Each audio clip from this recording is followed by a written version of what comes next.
Jesus transplantou da Palestina para o Brasil a árvore magnânima do seu evangelho.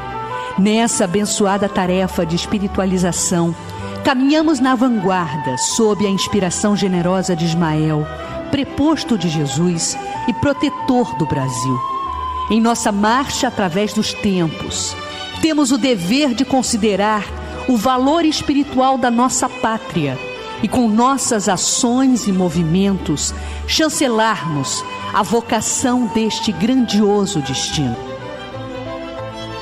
Desde o Grupo Confúcio, fundado em 1873, passando pela Sociedade de Estudos Espíritas, Deus, Cristo e Caridade, que data de 1876, até o Grupo Espírita Fraternidade de 1880, para a posterior fundação da FEB, as iniciativas dos pioneiros sempre concorreram para a orientação espiritual de tornar o Espiritismo no Brasil estreitamente ligado ao Evangelho.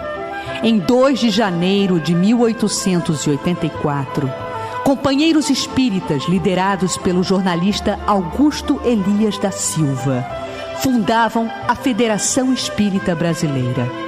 Dentro das mais sadias expressões da doutrina, os confrades ouviram a recomendação póstuma de Allan Kardec por meio da mediunidade de Frederico Júnior.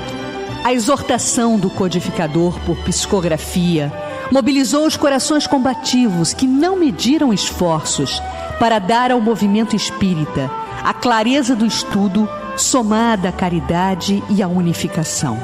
Estava lançada a vocação primeira desta doutrina libertadora, a necessidade da obra evangélica, fazendo ressurgir na terra do Cruzeiro a doutrina de amor do Mestre Nazareno.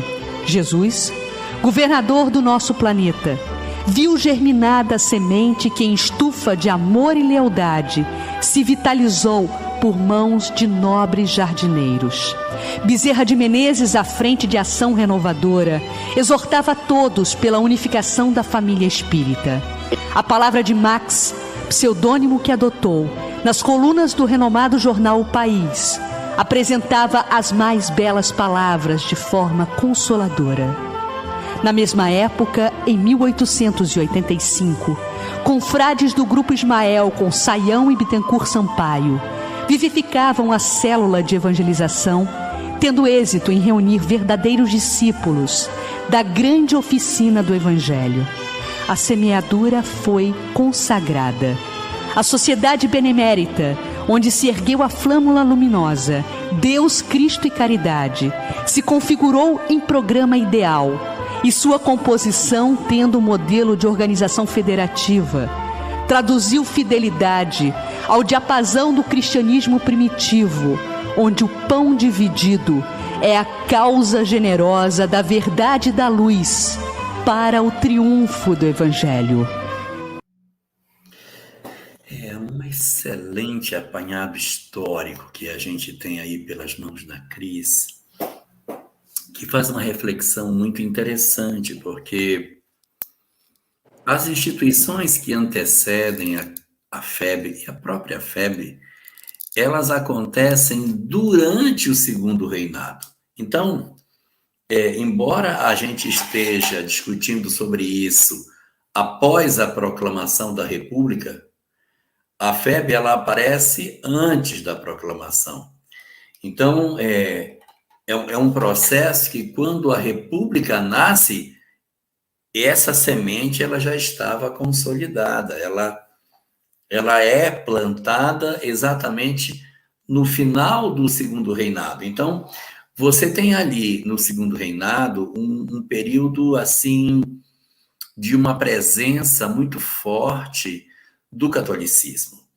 O primeiro censo realizado no Brasil, ele é feito em 1872, portanto, dentro do Segundo Reinado. Não é o IBGE que faz. O IBGE foi criado em 1936, não foi o IBGE que fez, mas foi Dom Pedro II que determinou a feitura desse censo.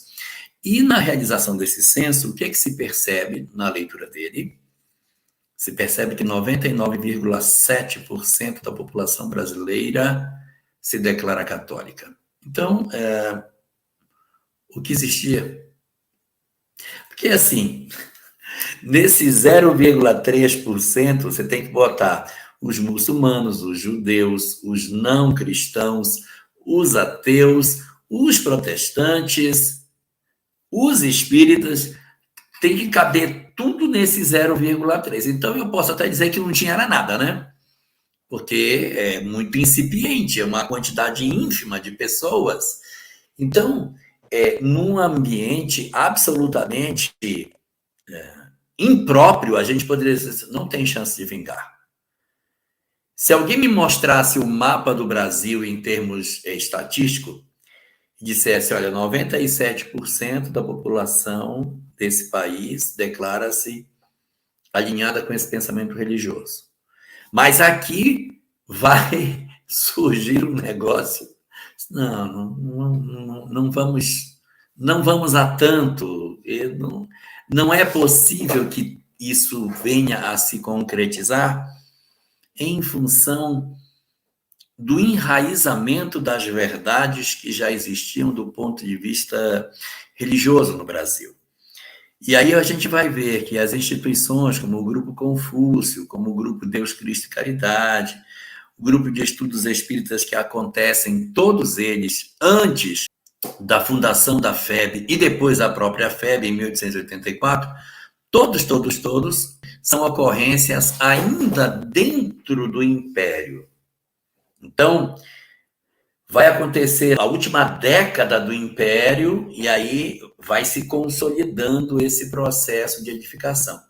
Quando chega em 1889, aí a proclamação da República acontece, mas os pilares essenciais para que as instituições estivessem colocadas já estavam lançados.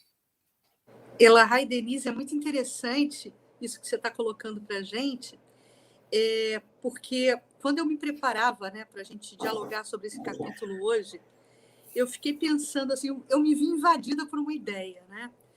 A gente sabe que esse primeiro momento do espiritismo no Brasil, de todos esses precursores da doutrina espírita, né, que abriram caminho, né, para a terceira revelação em solo brasileiro, eles foram heróis no sentido de desbravar caminhos.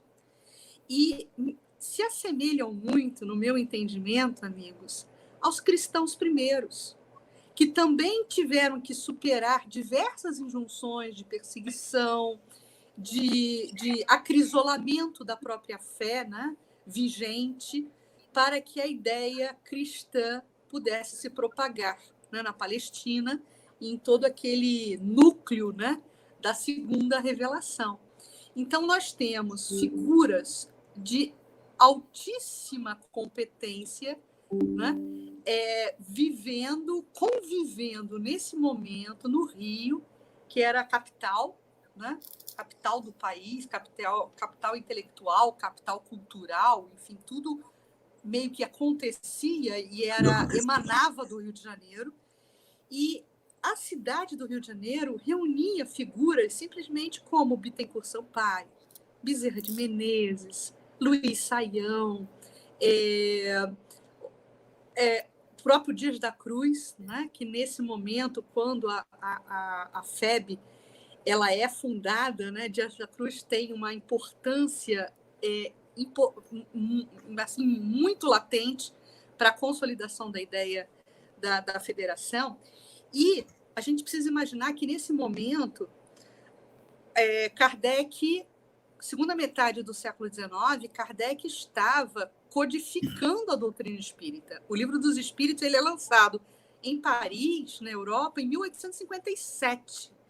E nós estamos falando de tempos em torno de 1880. Quer dizer, uma situação muito próxima do lançamento do Livro dos Espíritos na Europa. E quem é que faz essa ponte? Primeiro, os intelectuais brasileiros, né, os fazendeiros, as pessoas da nobreza do Segundo Reinado, que tinham condição de transitar entre Paris e Rio de Janeiro, que trazem essas ideias, que trazem as revistas, que trazem os jornais, que trazem as obras escritas em francês para um grupo muito diminuto dessa sociedade do Rio de Janeiro do Segundo Reinado.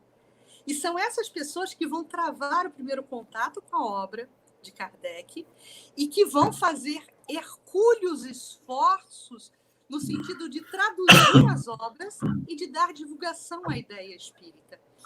E nesse Cris, processo, sim? antes de você passar para essa parte da tradução, Uhum. eu queria pegar uma parte daquilo que você estava comentando antes, dessa comparação dos nossos pioneiros com o cristianismo. Então, assim, disse Jesus: graças te dou, meu Pai, por haveres ocultado essas coisas aos doutos e revelado aos pequeninos. Bezerra de Menezes veio de onde? Bezerra de Menezes veio, não posso nem dizer que ele veio do interior do Ceará, porque seria muito dizer isso. Ele veio de uma fazenda, não era nem município, era uma fazenda do Riacho do Sangue. Hoje é município, mas na época não era nada, era uma fazenda simplesmente. Como que você considera que uma pessoa nascida num sertão, sem a menor, não tem a menor perspectiva, Denise, não tem como você imaginar que em 1831 uma pessoa vai sair daquele lugar que, assim, eu não estou falando mal do Ceará, mas naquela época é como se fosse um buraco, não é? Não tem nada, não tem cidade. Não, eu vou ser médico. Vou para o Rio de Janeiro, vou ser médico. É impensável que isso aconteça. Então você vai pegar um cara que está... Por que não pegou o pessoal do Rio, pelo amor de Deus? Não, o cara está lá longe e você traz ele para cá. Bittencourt Sampaio, que você colocou, ele é sergipano. Ele é da cidade de Laranjeiras. O que era Laranjeiras em 1800 e tarará? O que era? Então, você pega esse sujeito que é uma estrela, ele é um personagem incrível na obra Voltaire, de Irmão Jacó, uma estrela que chega até a não ter forma humana, depois é que ele reduz para ele ser percebido. Tem com Sampaio. Tá lá em Sergipe. Aí pega esse cara lá de Sergipe e traz para cá. Aí você pega o fundador da FEB, Augusto Elias. Ele era português, nem brasileiro ele era. Então, o que aconteceu? Como é que é isso? Como é que funciona esse negócio? Ele pega personagens de lugares diferentes, de ambientes que não eram previstos, né? Porque eram cidades pequenas, lugarejos, e aí você pega esses caras, traz para a cidade do Rio de Janeiro, e eles é que vão promover o processo de estruturação dessa doutrina. E aí eu posso dizer, graças te dou, Senhor, por haveres ocultado essas coisas aos doutos e revelado aos pequeninos.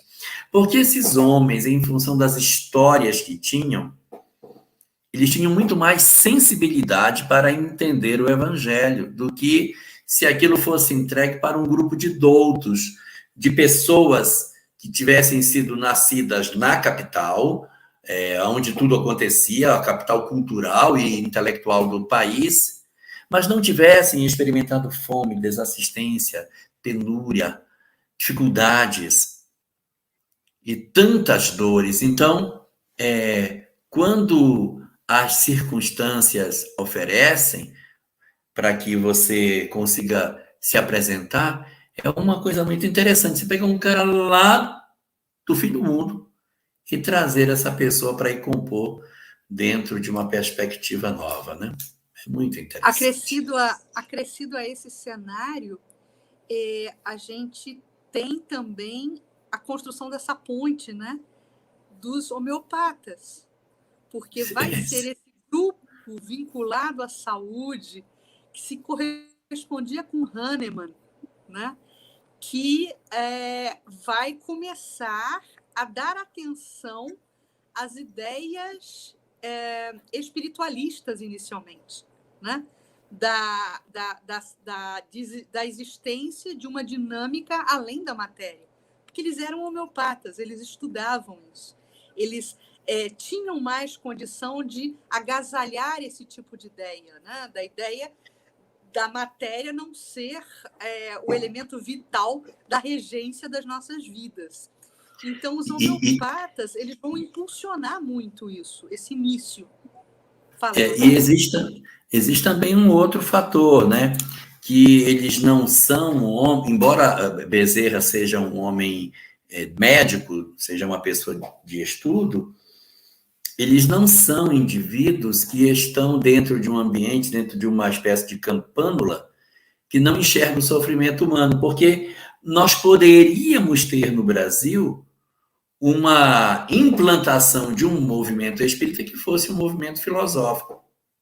Isso é muito, muito fácil de acontecer. Inclusive, esse foi um dos embates que nós tivemos no surgimento do movimento espírita brasileiro, porque nós tínhamos alguns companheiros que diziam, mas eu acho que esse negócio de muita proximidade com religião não vai ser bom. Eu acho que o espiritismo tem que olhar da janela. E assim, eu não estou criticando ninguém, mas a gente conhece muitas doutrinas reencarnacionistas que existem hoje na nossa sociedade e que são mais filosóficas do que propriamente religiosas. São doutrinas que você se debruça na janela e diz, por que o homem sofre? O homem sofre por causa disso, mas não diz assim, e eu? Esse e eu não aparece na discussão. Mas você vai encontrar, eu encho 2 mãos minhas com doutrinas que têm livros incríveis, material excelente, doutrinas impressionantes, mas que elas não necessariamente convertem aqueles que são seus fiéis. São grandes conhecedores da vida espiritual. Discutem até melhor do que os espíritas. Não, mas nesse caso, a razão pela qual isso acontece, porque o espírito, quando... Aí o cara tem uma sabedoria, um conhecimento. Não, mas isso aí não se encaixa com o pensamento de Sócrates. Porque Sócrates... É impressionante o conhecimento que algumas doutrinas oferecem àqueles que as professam, mas ela não avança além dos aspectos filosóficos, ou seja, ela lê a vida da janela, ela lê a sociedade, ela lê o espírito humano, mas ela não se olha no espelho e diz, e eu? Esse aspecto que você está colocando, Elahá, Humberto de Campos, ele coloca muita luz sobre esse aspecto nesse capítulo, né? E aí, Denise, quer dizer, qual é o lema da FEB? Diz aí, aquelas 3 palavrinhas no frontão do prédio. O que está escrito lá? Deus, Cristo e caridade, né? Deus, Cristo e caridade. E essa foi a orientação dada, sob a inspiração de Ismael, a esse grupo precursor. E a gente quis sublinhar isso no vídeo, né? Porque se houvesse, assim, digamos, uma linha editorial a ser seguida por esses primeiros passos do espiritismo no Brasil, eu diria que essa linha editorial seria a vocação do evangelho, a vocação da caridade. Exatamente por isso que Elahá fala, né? Porque a doutrina espírita ela já chega sendo assentada num viés da caridade, num viés do olhar para o próximo, executar algo de positivo em relação ao próximo, facilitando, né, o aprendizado e a vivência, não apenas em nível intelectual, mas em nível emotivo, em nível afetivo. Então, esses precursores, né, que consolidaram a Federação Espírita Brasileira, deram esse norte às primeiras ações espiritistas no Brasil. Eles fizeram migrar o que era intelectual para o coração. Pois é. E aí eu traria aqui um ponto para a gente discutir, sabe? A gente tem que dar os méritos a esse grupo pelo seguinte: os demais países também tiveram seus precursores, também se apropriaram desses conhecimentos.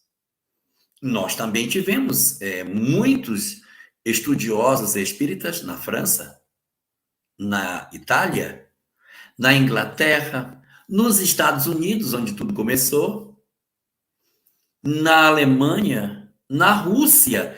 Nós tivemos grupos de estudos em diversos lugares do mundo. Mas aqui foi diferente. Aí eu poderia dizer assim, eu não sei explicar, mas aqui foi diferente. Aqui foi diferente porque eu não sei porquê, eu não sei dizer, eu não consigo explicar. Mas eles chegaram aqui e disseram, não pode ser só estudo. Tem que ter caridade. E se você pega a Sociedade Parisiense de Estudos Espíritas de Kardec, dá uma lida no estatuto. Você vai ver no estatuto que ali era uma sociedade parisiense de estudos espíritas. O que se fazia? Estudos de casos, manifestação mediúnica, análise do caso, a nota. É bem típico aquilo que está colocado no livro O Céu e o Inferno. Pega aqueles casos do Céu e o Inferno. Aqueles casos são lá da Sociedade Parisiense. Aquilo acontecia lá e ele colocou no livro.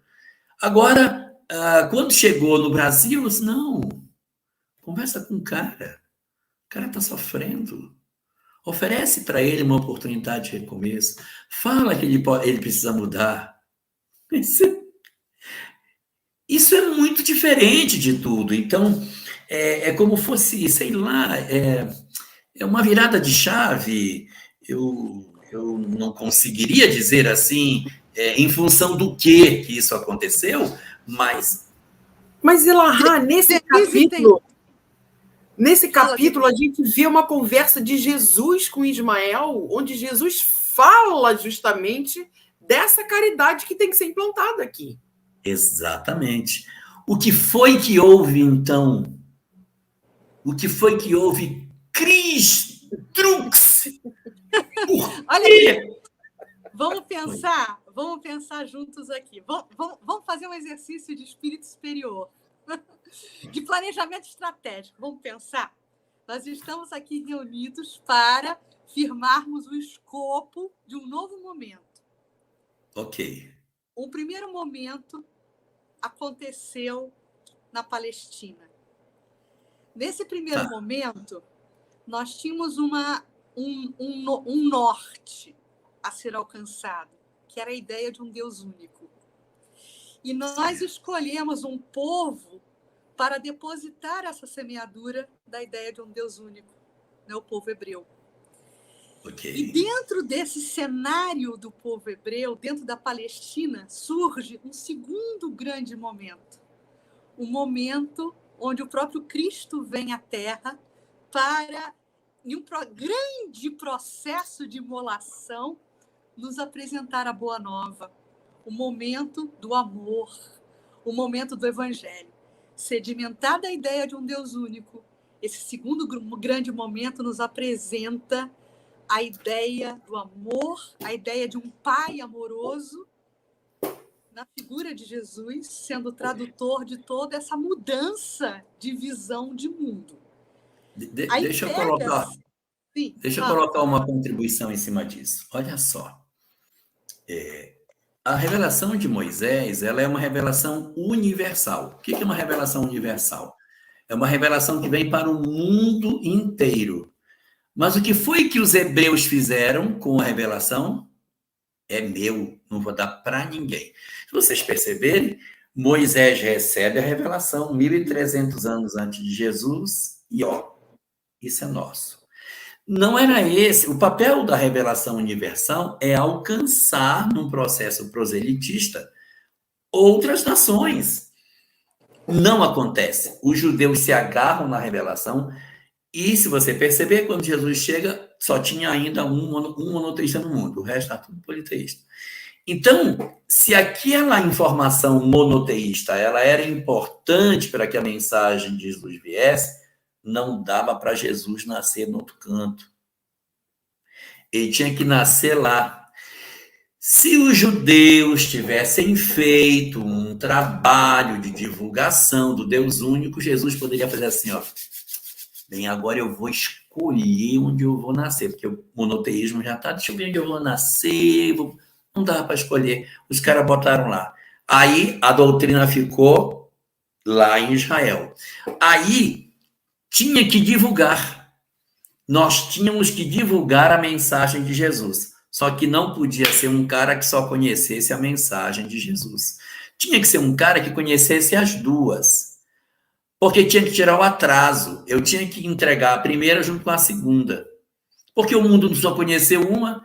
Aí, o que a gente vai fazer? Manda esse cara, que ele é doutor da lei, que ele conhece a primeira e ele conhece a segunda. Aí ele pode divulgar. Tanto que, se você perceber, a cultura que a gente tem no Ocidente, ela é chamada de judaico-cristã. Por quê? Porque ele junta o arcabouço teórico do Deus único e conecta com o cristianismo e apresenta como se fosse uma peça única.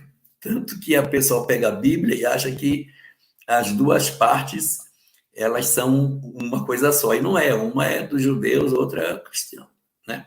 Se você perguntar para os mundos de Paulo, né? Aí se você perguntasse, por exemplo, para um protestante assim, como foi que o mundo foi criado?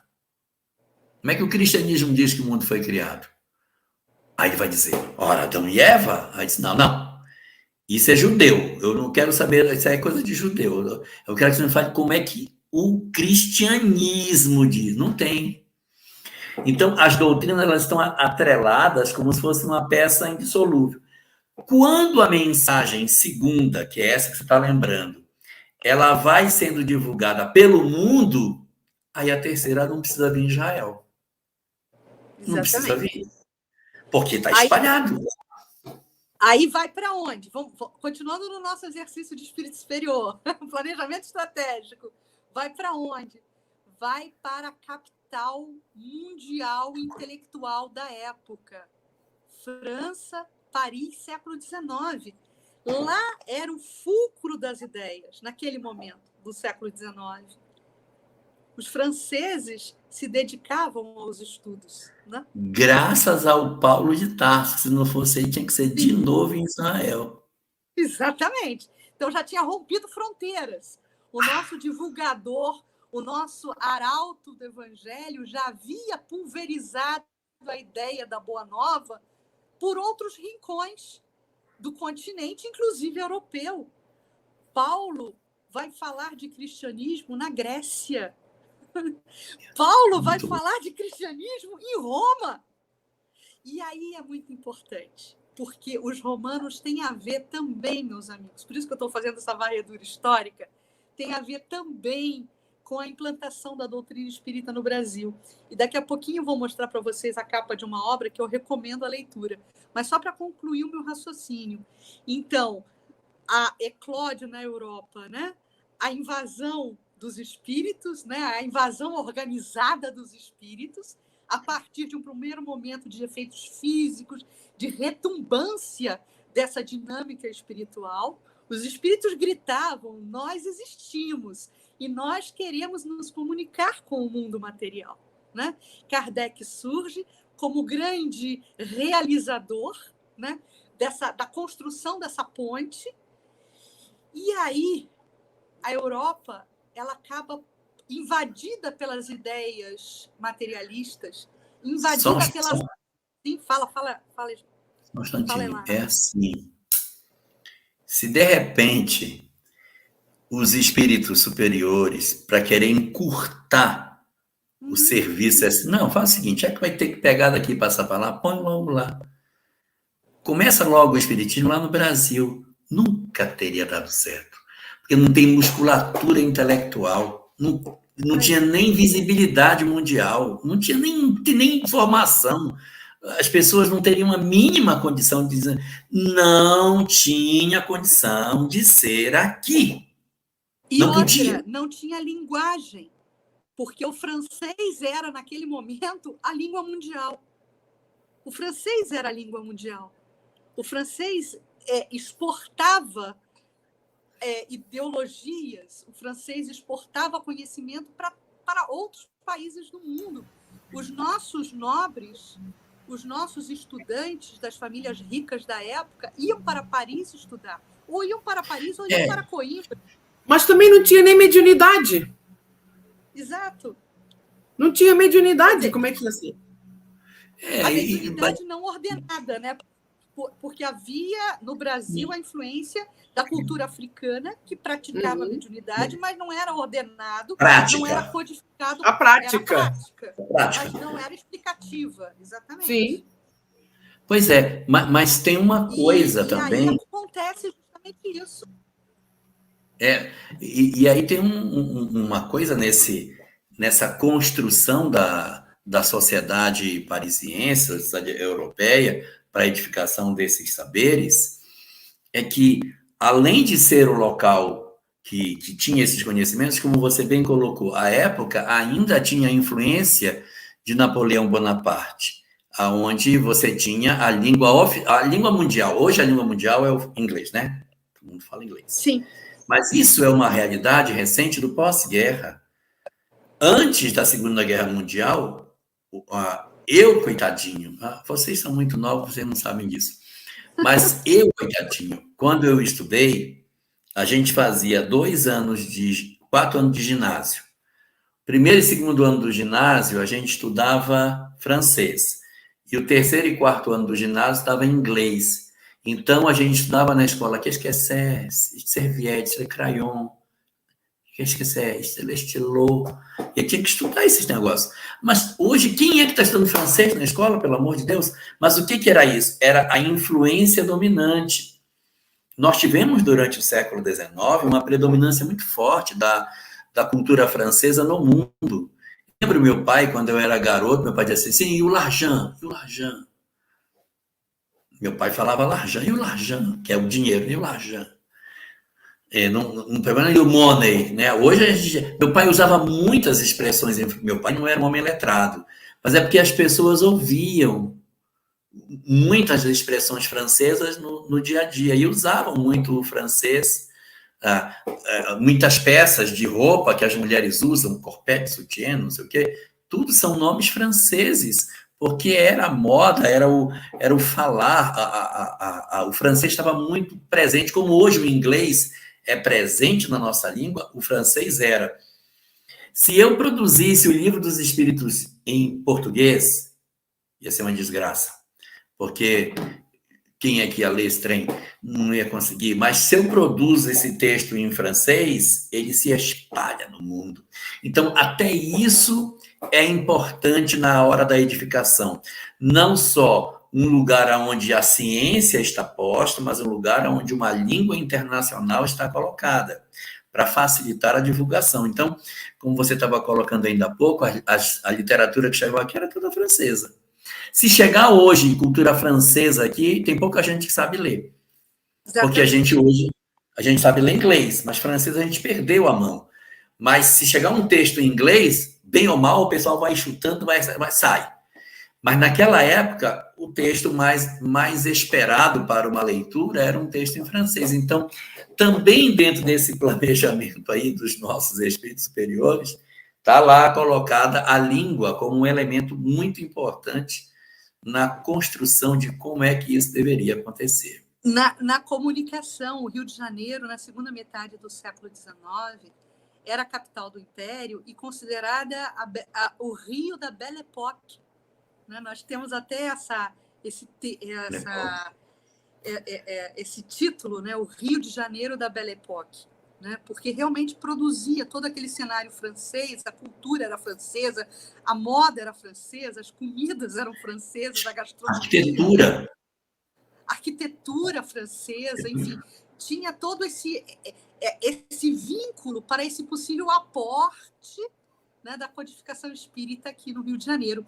E muito importante, para sublinharmos ainda mais o esforço gigantesco que esses pioneiros fizeram nesses primeiros momentos, né? Segunda metade do século XIX.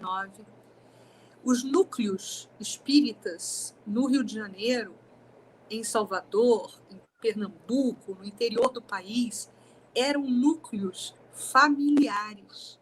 As reuniões espíritas, elas aconteciam dentro das casas das famílias. E esses precursores conseguiram unir essa malha, né? Essa dinâmica de ações em malha que acontecia nas casas, em um processo de unificação, em um processo de integração, para que esses pequenos núcleos espíritas que aconteciam dentro das casas saíssem das suas casas e as pessoas passassem a se reunir nas casas espíritas, porque aí as instituições começaram a se formar. E as instituições começaram a se formar dentro de um processo integrativo, dentro de um processo unificador. A doutrina espírita, ela era exercida, mas era exercida dentro de um eixo integrado, porque esses homens e essas mulheres, porque certamente a história ela não coloca luz sobre a figura feminina, mas tiveram muitas mulheres nesse início, né, que também consolidaram esse eixo unificador. Então, nós temos figuras históricas como Bezerra de Menezes, o próprio Bittencourt Sampaio, o Elias da Silva, né, jornalista que funda o Reformador, que começa a propagar as ideias espíritas também por toda a sociedade. Então, são figuras incomuns, né? Hercúleas. E aí entra aquele aspecto que você estava comentando ainda agora, que é da literatura. Quando esse movimento chega no Brasil, ele não tem literatura em português. Ele não tem. Não existe. Está tudo em francês. Então é preciso que alguém leia e me explique o que está acontecendo, porque no texto não dá para ler. A quantidade de pessoas analfabetas no Brasil era muito elevada, muito elevada. E, além dos analfabetos, tinha os que não sabiam ler francês. Então, se você somar isso, havia uma quantidade muito grande de pessoas que não tinham acesso a esse conhecimento. Não dava para elas acessarem. Então, nós vamos ter um espiritismo à moda da casa. Porque o povo não disse, não, esse Kardec está falando aqui não tem nada a ver isso aí não, você está falando aí, não tem nada a ver não. Não, porque não tem como fazer. Então, eles liam e eles, digamos assim, eu vou usar uma expressão exatamente como eu queria dizer, eles traduziam, porque não é uma tradução de texto, é uma tradução de doutrina, em que eles liam aquilo e diziam, não, isso tem que ser operado desta forma. E aí, o livro, o Evangelho segundo o Espiritismo, começa a ter uma relevância muito grande, porque é esse livro, o Evangelho segundo o Espiritismo, que vai falar sobre a necessidade de sermos bons, de fazer o bem, de praticar a caridade, de se desprender dos bens terrenos. Porque o livro dos Espíritos ele é muito filosófico. Ele traz as informações, mas ele poderia ser, na verdade, mais uma janela de observação do mundo, em que as pessoas se debruçassem nessa janela para olhar o mundo. Não, a humanidade, não, é realmente. Você quer ver uma? Eu dou só uma para vocês. Quando você pergunta o que é que está escrito na questão 625 de O Livro dos Espíritos, as pessoas dizem qual o modelo que Deus deu para servir a humanidade qual é o modelo e guia da humanidade? Mas não é isso que está escrito lá. Lá está escrito modelo e guia do homem. Porque quando fala da humanidade, sei lá, é da humanidade aí. Esse negócio aí. Não é comigo, isso é a humanidade. Olha, a humanidade é horrível, né? Nossa, mas a humanidade é egoísta.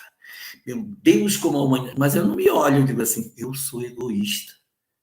Eu sou uma pessoa ambiciosa. Não, é humanidade. O mundo podia ser tão melhor se as pessoas se amassem mais. Mas as pessoas não tem nada a ver. Então, Jesus é modelo e guia da humanidade. Não é. O texto diz modelo e guia do homem. Então, essa pessoalização, é esse chamamento a um processo de mudança que, meu Deus, promove nas nossas vidas uma verdadeira revolução no entendimento do espiritual. E aí você vai ver no espiritismo a moda da casa, por assim dizer, uma expressão de espiritismo que não tem em outros lugares. Aí você vai, espiritismo italiano, espiritismo francês, espiritismo inglês. Existe uma ênfase muito forte no aspecto filosófico, no aspecto científico, na discussão, mas nesses aspectos que eu nem vou chamar de religioso, chamar de moral, do meu comprometimento em mim, da minha mudança pessoal, da minha análise, eu não posso fazer isso. Pelo que eu sei, eu não posso fazer. Até gostaria, mas não posso. Eu vou tomar uma decisão diferente. Então, essa capacidade de enxergar uma aplicabilidade prática e amorosa desses ensinamentos, esse trem vai bater com o que tem aqui. E aí, já que eu comecei... Oi, fala. Isso. Não, e eu quero ilustrar o que você está falando. Eu estava procurando aqui na minha cola e achei. E sabe quem chega, amigos, para chancelar isso que o Alahapa acabou de dizer, essa vertente evangélica do espiritismo no Brasil? O próprio codificador.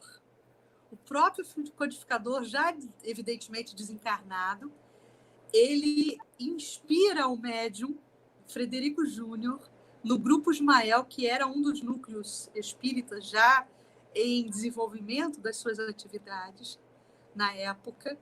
Ele inspira o médium Frederico Júnior, que em uma emocionada psicografia traz a palavra de Allan Kardec para os espíritas daquele primeiro momento do movimento espírita brasileiro.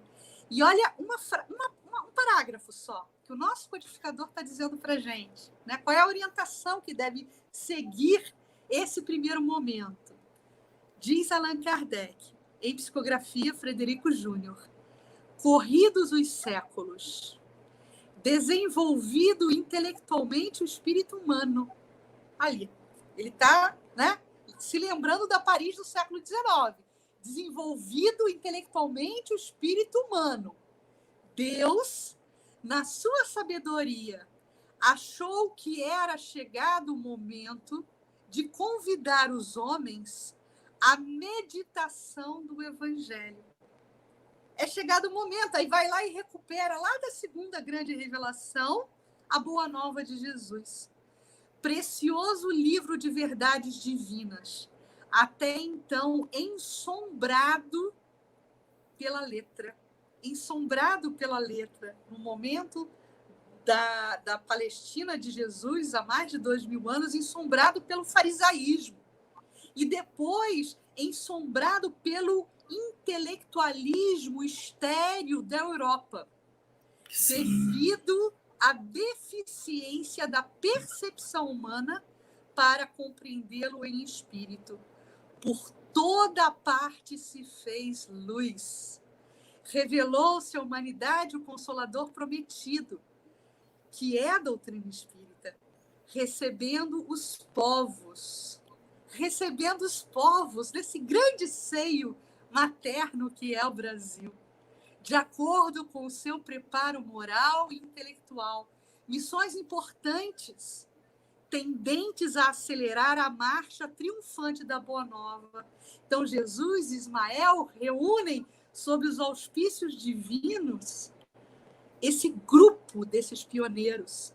E conta também, Elahá, Denise e amigos, e aí que eu quero aconselhar a leitura desse livro aqui, olha, Semente da Esperança. Esse livro ele é editado pelo SERJ, né? Mas vocês podem encontrar no espiritismo.net, a FEGO também comercializa o livro, enfim. Esse livro ele é editado pelo espírito Antônio de Jesus. E Antônio de Jesus faz parte de uma atividade espiritual, e o livro conta isso, exatamente nos primórdios do espiritismo no Brasil. Ele, do plano espiritual, ele vai se integrar a um grupo de espíritos que auxiliam Ismael nesse cenário do Rio de Janeiro, nesses primeiros passos do movimento espírita nascente. E tem, nos capítulos desse livro, tem um em específico quando o grupo está se preparando para darem suporte espiritual à reunião onde se consolidaria a fundação da FEB, esse livro narra esse cenário espiritual. Porque existia, no plano espiritual também, um grupo de espíritos ligados mentalmente a Roma daquela época de Jesus. A Roma que perseguia os cristãos. Esses espíritos antagônicos à evolução do espiritismo no Brasil estavam organizados nos bastidores do plano espiritual para criar a cisânia entre os grupos da Terra. Então, quando a gente tem a história marcando uma divisão que quase abalou a consolidação do movimento espírita nascente entre os científicos e os místicos, porque eram assim que os dois grupos se auto-intitulavam, os científicos totalmente tendentes, Elahá e Denise, né, a essa vertente mais intelectual, mais científica da doutrina espírita, achando que a doutrina espírita deveria se resumir a isso, a vertente científica. Não tem que estudar evangelho, nós somos puristas, temos que estudar a ciência espírita. Totalmente. Doutrina sem o viés evangélico e sem o viés filosófico.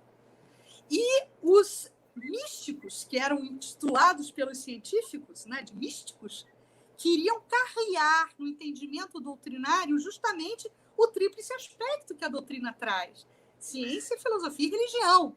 E davam muita força e davam muito peso. E aí eu estou falando de Luiz Saião, eu estou falando de Bittencourt Sampaio, eu estou falando de Dias da Cruz, de Elias da Silva, de todos esses homens juntos, Bezerra de Menezes, lutando por essa vertente mais evangélica da caridade. E esses espíritos, então, eles invadem, com permissão de Deus, claro, eles invadem o cenário dessa reunião, onde vai acontecer a fundação, o acordo ali para a fundação da FEB, entre a Assembleia, né, reunida. E esse grupo, onde está o Espírito Antônio de Jesus e vários outros mentores, eles neutralizam a ação desses espíritos vinculados a Roma, porque esses espíritos vinculados a Roma combatiam o espiritismo nascente. Por quê? Porque viam no espiritismo nascente a ideia do cristianismo primeiro, a ideia de sublinhar a mensagem de Jesus. E isso os romanos não queriam, né? Mas diga, ela... No capítulo, acho que é o capítulo 1 do livro Libertação, André Luiz faz alusão a um grupo de espíritos que existem, chamados de dragões. Isso. O que seriam os dragões? Os dragões, eles são uma falange de entidades que fazem oposição ao governador planetário. Eles não são meu obsessor, seu obsessor. Eles não estão preocupados com esse negócio de obsessão. Eles não estão preocupados com esse negócio, não. Isso aí é café pequeno. Eles são opositores eles chamam Jesus de Cordeiro. Eles fazem oposição ao Cordeiro. E eles fazem oposição, não é porque eles não acham que Deus não exista, não é que eles acham que só tem matéria. Não. Eles, na verdade, se acham os verdadeiros representantes da vontade do universo. Porque eles dizem o seguinte: o que o Cordeiro faz está errado. Nós temos a verdade de tudo, porque a verdade é a justiça. Fez, vai pagar. Tropeçou, vai cair. Porque se depender de nós não teremos misericórdia. Então, eles entendem que a lei do universo é uma lei onde existe justiça desprovida de misericórdia. Como o Cristo, ele tem na sua metodologia de governança do planeta a misericórdia, não, fulano matou, roubou, vai nascer saudável, mas com um compromisso de trabalhar no bem. Eles não aceitam isso, não, está errado. O cara tem que nascer torto, o cara tem que pagar pelo que ele fez. Então, há uma mentalidade que se opõem a tudo isso. E essas entidades, elas são profundamente infelizes. Profundamente infelizes. E elas constituem um corpo de espíritos que se opõem a Jesus desde a fundação do planeta. Só com um detalhe: o governador planetário está no comando do orbe desde a fundação do planeta. E os dragões vêm trocando de liderança de tempo em tempo. Porque chega um ponto que eu mesmo não suporto mais, aí ele cai e outro assume o comando. Então, sempre você tem alguém no comando dos dragões, mas essa pessoa ela vai mudando ao longo do tempo. Então, da mesma maneira que você tem os dragões fazendo oposição ao cordeiro, porque não aceitam a proposta de misericórdia, eles não gostam da mensagem de Jesus. E não é que eles não gostem, assim, não existe Deus, não é esse não, esse é um obsessor pequeno. Isso não existe. E nós somos o representante de nós aqui, ó, não é o cordeiro não, somos nós. Eu, às vezes, quando vejo aqueles filmes Guerra nas Estrelas, eu acho que tem muita semelhança. Tem os Sith e os Jedi, né? Os Sith acham que representam a força. E os Jedi também acham que representam a força. Os dois acham que são representantes. Aí os Jedi dizem assim, eles são errados, que eles são cruéis, eles não podem ser assim. E os Sith dizem, eles são um monte de besta. Eles são uma besta. Os Jedi, tudo certinho, não é assim, não. A força não é assim. Então, da mesma maneira que eles fazem oposição ao Cordeiro, eles fazem oposição a todas as iniciativas que defendem as propostas do Cordeiro. Quando o cristianismo surgiu, eles, então, não queriam que o cristianismo acontecesse. Quando o cristianismo ressurge, eles querem que o cristianismo não ressurja. Mas não é que eles não gostam, eles não concordam. A ideia é assim, está errado, não é assim. Tem que ser na base da justiça, na base do sangue, tem que pagar pelo que fez. Eles querem... Fala, Ilar, desculpa, eu não quero te cortar. Não pode terminar. Não, eu estou só querendo corroborar, dizendo que eles querem sufocar a mentalidade cristã sobre a face da Terra, seja em que época for. Né? A informação que Antônio de Jesus nos traz nessa obra, Semente da Esperança, vem traduzida nesse parágrafo quando a mentora se dirige a esse grupo que está indo para a Federação Espírita Brasileira na data da sua fundação. Vejam que texto mais atual para nós, que fazemos parte do movimento espírita vigente no Brasil, para que a gente cuide de não colocarmos foco nas nossas diferenças, mas sim colocarmos foco nas nossas semelhanças. Vejam que importante. A irmã Joaquina orientando o grupo para que eles pudessem atuar e neutralizar as forças desse grupo de romanos, que nada mais é do que o grupo que repercute a ideia do que o Elahá acabou de falar. Aqueles que vão em direção ao socorro dos seus semelhantes são preciosos aos olhos de Deus. Soube que este grupo, os romanos, vem influenciando especialmente as mentes espíritas da Terra do Cruzeiro. Recebi, ela, irmã Joaquina, é uma personagem nova para a gente, que o livro revela. Recebi do anjo Ismael a tarefa de atendê-lo pelo socorro e esclarecimento. São almas amarguradas pelo passado religioso de alguns dos irmãos ora encarnados. Então, os primeiros espíritas do Brasil tinham experienciado situações de relevo, situações de poder entre as autoridades eclesiásticas da Europa. Tá? São almas amarguradas pelo passado religioso de alguns dos irmãos ora encarnados como responsáveis pela implantação da nova doutrina do Consolador da humanidade em terras brasileiras. Muitos dos que estão na carne foram cristãos das primeiras eras. Olha, eu nem tinha lido isso, estou lendo agora. A ideia inicial, original nossa, né, de compararmos. Né? E outros irmãos, esses irmãos precursores, foram trabalhadores das religiões dominantes que sucumbiram às ambições à vaidade e ao orgulho. O grupo dos romanos só vê neles lideranças espíritas, algozes mais próximos, esquecendo-se do bem que alguns já fizeram no cristianismo nascente. Vemos uma rede de vingança voltada para impedir que na Terra esses encarnados unam-se, tanto os que se mantiveram no caminho certo, quanto os que sucumbiram e tentam regenerar-se.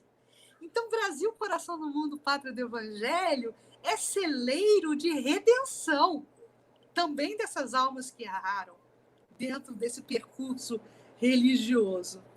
Procuram em todos os momentos, esses antagonistas, procuram em todos os momentos acirrar os ânimos, gerando fogueiras de pequenas querelas no espiritismo, em fase de chegada à terra do cruzeiro.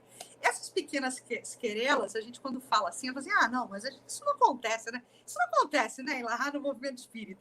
Essas pequenas querelas.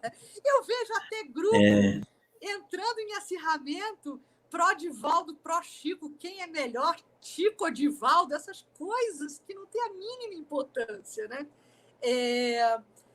Em fase da chegada da Terra, essa nossa tarefa deve ser de muita paciência, aí ela falando sobre o ponto de vista espiritual, né? Essa nossa tarefa de conscientização deve ser de muita paciência frente a séculos de corações endurecidos. E a história continua, né? A história se deu e a história continua. E aí é o seguinte, no livro Brasil, Coração do Mundo, Pátria do Evangelho, no capítulo 28, existe alguma fala de Jesus que venha a justificar esse perfil tão diferenciado que o movimento espírita pegou? E aí eu diria para vocês uma coisa, eu estava lendo essa madrugada o livro Memória de um Suicida, capítulo 5 da terceira parte, que conta uma encarnação de Camilo, na qual ele, no século XVII, é um sacerdote. E ele, como sacerdote, ele tortura seu inimigo, arranca as unhas, quebra. Vou falar para não criar imagem negativa na cabeça de ninguém. Ele faz um monte de torturas com o cara. Um monte.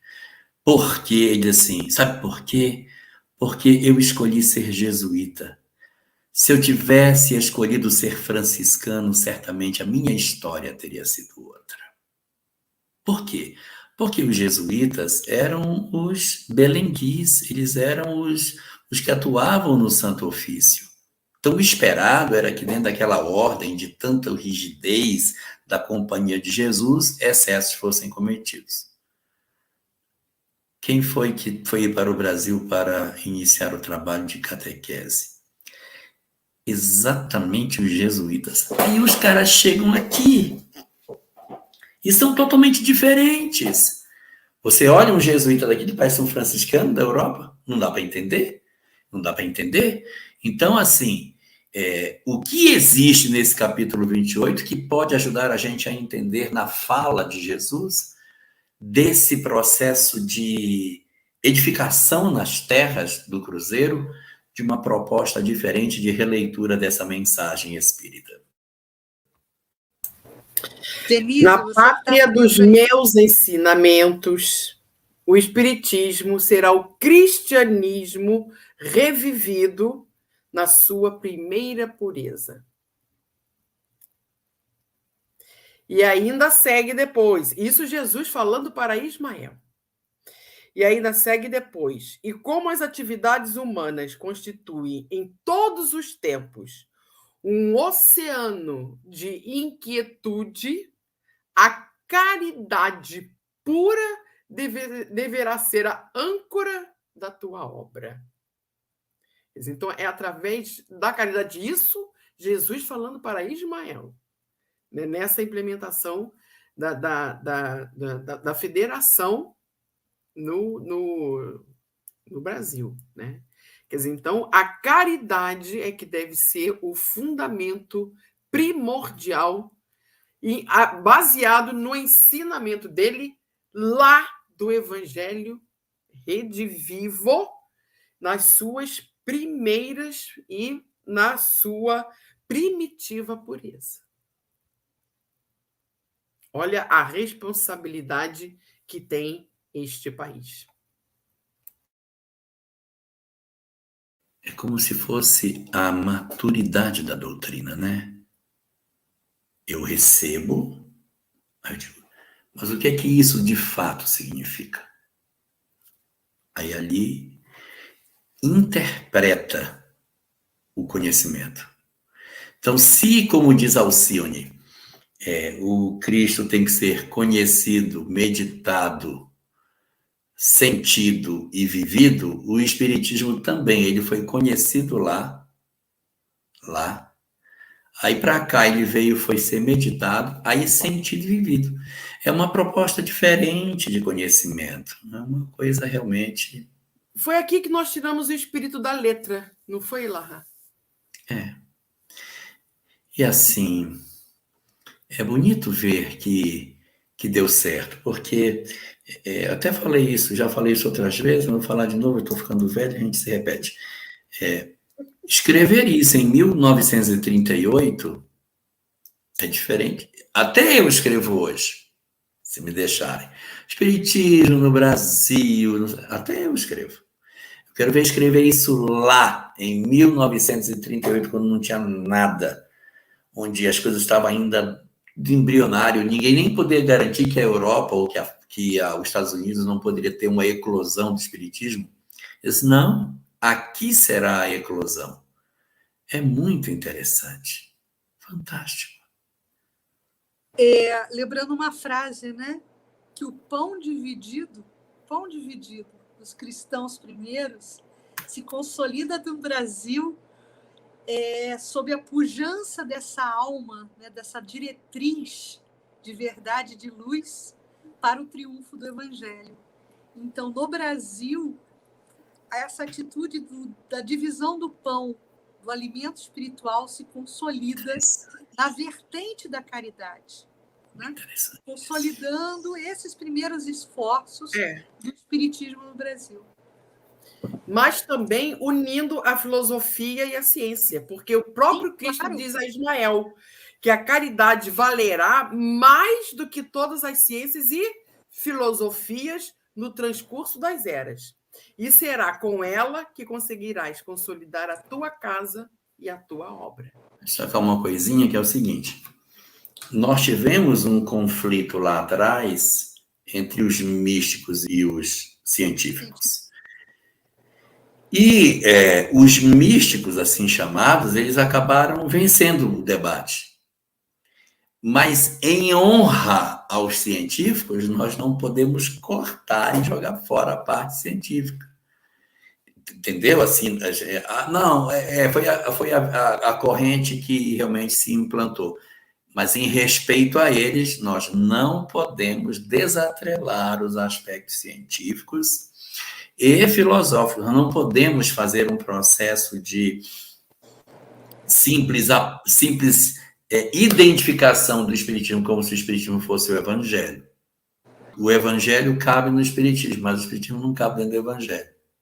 Né? Que vai botar o perispírito onde? Vai botar processo reencarnatório onde?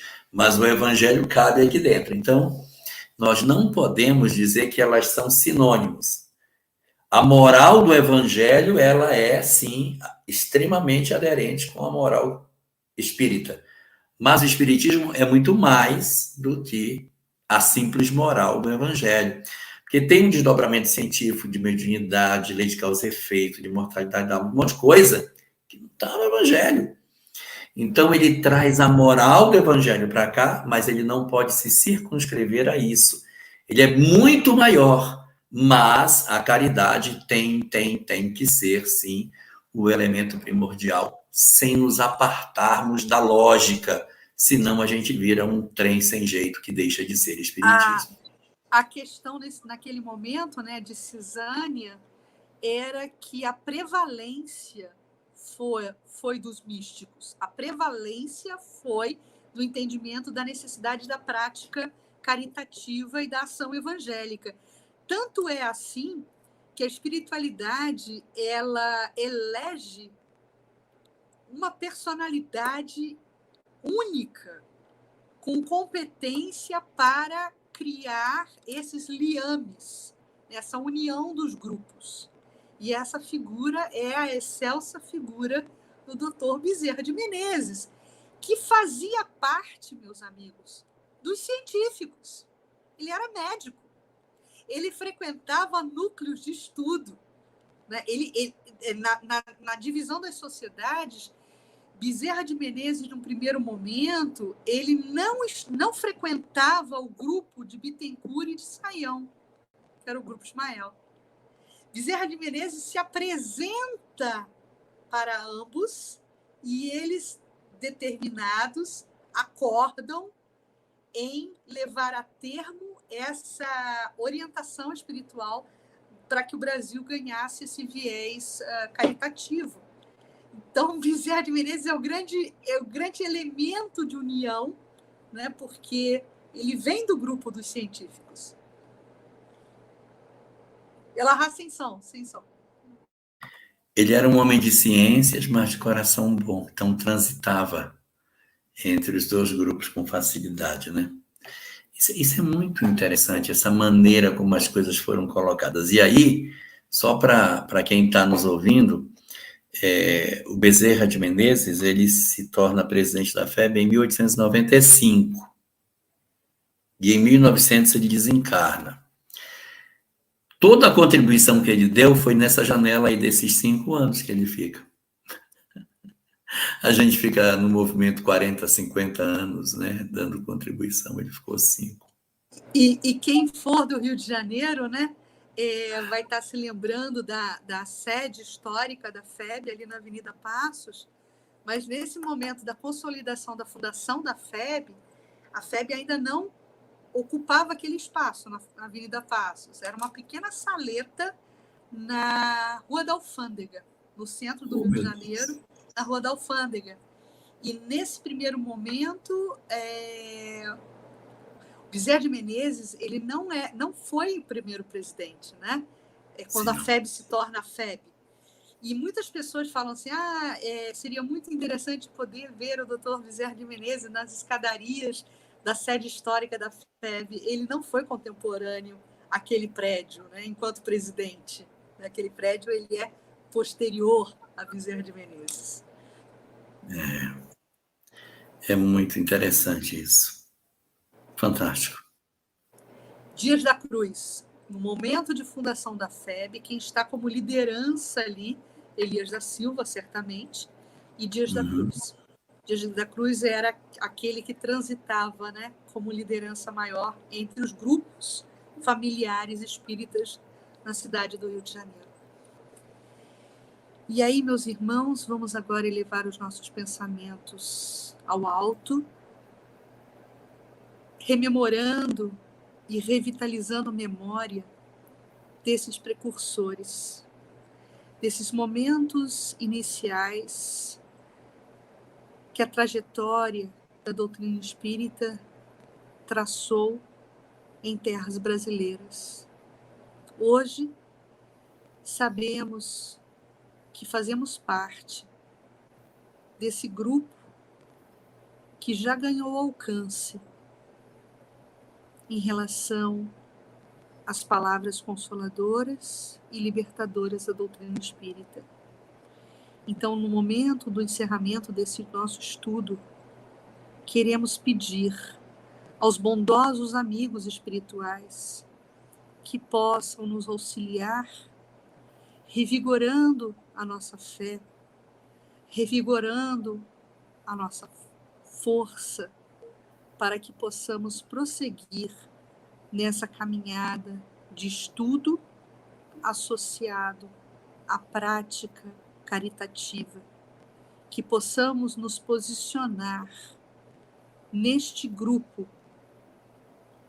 como trabalhadores fiéis do Cristo e que possamos dar continuidade a toda essa lindíssima trajetória espiritual traçada por Ismael e concretizada por esses irmãos tão nobres que marcaram o nosso passado e, sob a sabedoria e bondade de Deus, continuam nos inspirando para a consolidação de toda essa trajetória. Que sejamos partícipes neste processo, que possamos, por mais ínfimos que sejamos, fiéis colaboradores de todo esse lindo projeto de amor, Brasil, um coração para o mundo. Muito obrigada, Senhor. Abençoa-nos e permita que possamos estar novamente juntos daqui a 15 dias.